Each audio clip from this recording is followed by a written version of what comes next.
20,000 টাকার ভিতরে রিসেন্ট টাইমে অনেকগুলো ভালো ভালো ফোন লঞ্চ হয়েছে এবং পুরনো কিছু ফোনও রয়েছে যেগুলো এখনো 20,000 টাকার ভিতরে বেস্ট ভ্যালু অফার করে। তাই এদের ভিতরে বেস্ট ফোন কোনটি আপনার জন্য তা নিয়ে অনেক কনফিউজড। আজকের ভিডিওটি দেখলে আপনার সব কনফিউশন ক্লিয়ার হয়ে যাবে এবং আপনি বিনা কনফিউশনে ডিসাইড করতে পারবেন কোন ফোনটি আপনার জন্য বেস্ট হবে।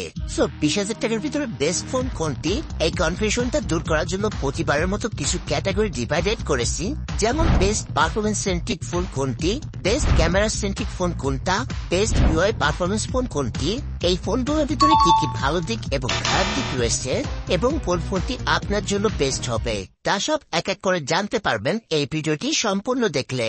ভিডিওটি শুরু করার আগে ছোট্ট একটা রিকোয়েস্ট, চ্যানেলে নতুন হয়ে থাকলে চ্যানেলটি সাবস্ক্রাইব করবেন আর ভিডিওটি ভালো লাগলে অবশ্যই একটা লাইক করে যাবেন। তো চলো এবার মূল ভিডিওটি শুরু করা যাক। তো আজকে 20,000 টাকার ভিতরে সেরা 4টি ফোন নিয়ে কথা বলবো। এই 4টি ফোনের ভিতরে প্রথমে যে ফোনটি নিয়ে কথা বলবো ইনফিনিক্স হট 50 প্রো। এর ভিতরে যে ফিচার, পারফরমেন্স, ডিসপ্লে রয়েছে আন্ডার 20K বাজেটের ভিতরে বেস্ট ফোনের লিস্টে ডিজার্ভ করে। ফোনটির ডিসপ্লেতে পাবেন 6.78 ইঞ্চের অ্যামোলেড 120 হার্জের ডিসপ্লে, যার রেজলিউশন ফুল এইচডি প্লাসের, এবং এটা চিপসেট হিসেবে রয়েছে মিডিয়াটেক হিলিও G100, যেটা মূলত 6 ন্যানোমিটার আর্কিটেকচার বিল্ড করা একটা চিপসেট। ক্যামেরাতে 50 মেগাপিক্সেলের ডুয়াল ক্যামেরা সেটআপ রয়েছে আর 5000 mAh এর ব্যাটারি এন্ড 33 ওয়াটের ফাস্ট চার্জার রয়েছে। আর এই সবকিছু মেলায় ফোনটির 128GB ভ্যারিয়েন্টের দাম নির্ধারণ করা হয়েছে 18,999 টাকা। এই ফোনটির সবচেয়ে বড় প্লাস পয়েন্ট হলো ফোনটিতে অ্যামোলেড 120 হার্জের ডিসপ্লে রয়েছে এবং ডিজাইনটাও সুন্দর। এই ফোনটির আরো ভালো দিকের ভিতর রয়েছে 33 ওয়াটের fast charger, in display fingerprint, চিপসেটটাও মোটামুটি খারাপ না। এবং এই ফোনটির খারাপ দিকের কথা বললে সেলফিতে মাত্র 8 মেগাপিক্সেলের ক্যামেরা ব্যবহার করেছে, এরপরে আল্ট্রাওয়াইড লেন্সটাও নাই। যাদের ফাস্ট চার্জার, ইউনিক ডিজাইন এবং ডিসপ্লেটা ভালো লাগবে তারা এই ফোনটি দেখতে পারেন।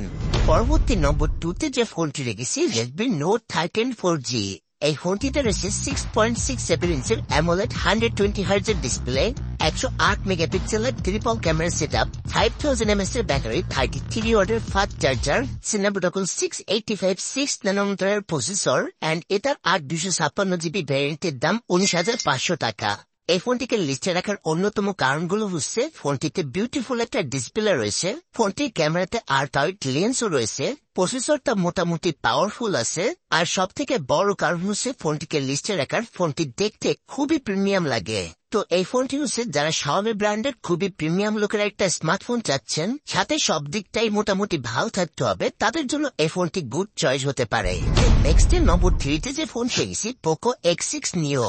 এই ফোনটির ডিসপ্লে তো রয়েছে 6.67 ইঞ্চের অ্যামোলেড ফুল এইচডি প্লাসের 120 হার্জের ডিসপ্লে, এছাড়া 108 মেগাপিক্সেলের ডুয়াল ক্যামেরা সেটআপ রয়েছে এবং আগের গুলোর মতো এটাতেও 5000 mAh এর ব্যাটারি এবং 33 ওয়াটের ফাস্ট চার্জার রয়েছে।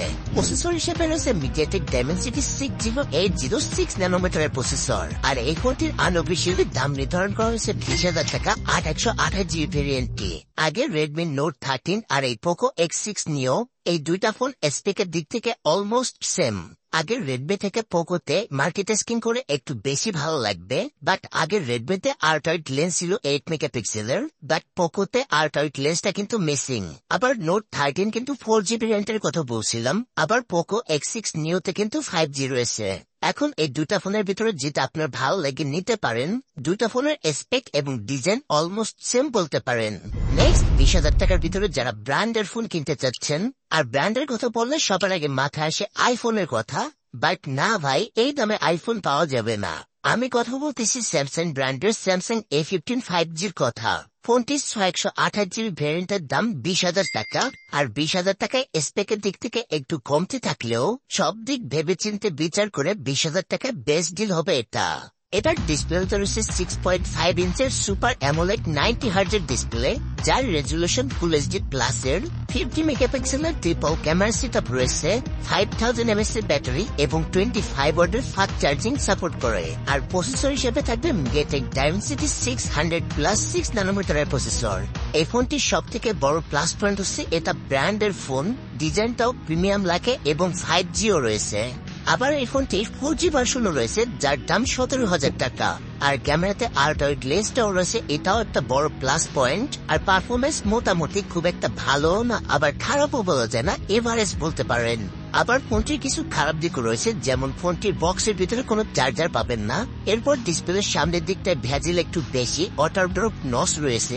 এগুলো যদি একটু স্যাক্রিফাইস করতে পারেন তাহলে 20,000 টাকার ভিতরে বেস্ট ডিল হবে, বিকজ স্যামসাং এর ফোন লং টাইম চালানোর ক্ষেত্রে ভালো পারফরমেন্স করে।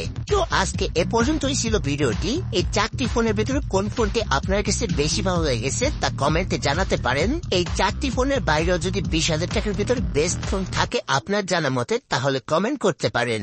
তো আজকের মতো বিদায় নিচ্ছি, দেখা হবে নতুন কোনো ভিডিওতে। সে পর্যন্ত সবাই ভালো থাকবেন।